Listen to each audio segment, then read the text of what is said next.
छत्रपती संभाजीनगर शहरातील बनेवाडी परिसरामध्ये राहणाऱ्या 65 रहिवाशांना रेल्वे प्रशासनाच्या वतीने जागा रिकामी करण्यासाठी नोटिसा पाठवण्यात आल्या। तर 1973 साली नागरिकांनी येथील जमीन खरेदी केली होती आणि त्याची रितसर नोंदही आहे। मात्र आता अचानकपणे रेल्वे प्रशासनाने जमीन खाली करून देण्यासाठी नोटीस पाठवल्याने चाकरमानी हतबल झाले। तर या ठिकाणी राहणाऱ्या नागरिकांनी लोकशाही मराठी सोबत बोलताना आपली व्यथा मांडलेली आहे।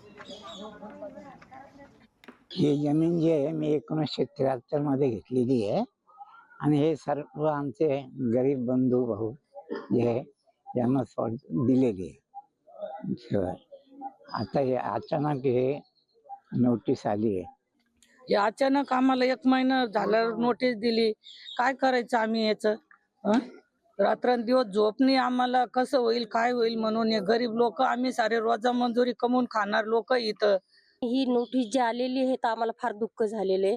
आमचं काही बाप दाद्याची कमाई नाही, आम्ही माती काम करणारे लोक आहे आणि सर्वांनी थेंब थेंब करून सर्वांनी साचवलेलं आहे आणि त्यांनी सरकार शासन असं का करतं आमच्या सोबत?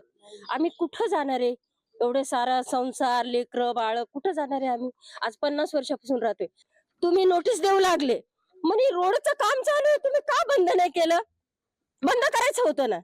मग तुम्ही शासन असं कसं गरीबाला का मारू लागले? तुम्ही मग निवडून द्या तेव्हा हात जोडते, निवडून दिलं मग हे असं का प्रकरण गरीबासोबत? आज एवढं सारं लोक आहे आज बेघर करू लागले तुम्ही अचानक आम्हाला। आम्ही खाली करणार नाही, आमचं काहीतरी झालं पाहिजे। लोकशाही मराठी ऐका, पहा, जागरूक रहा।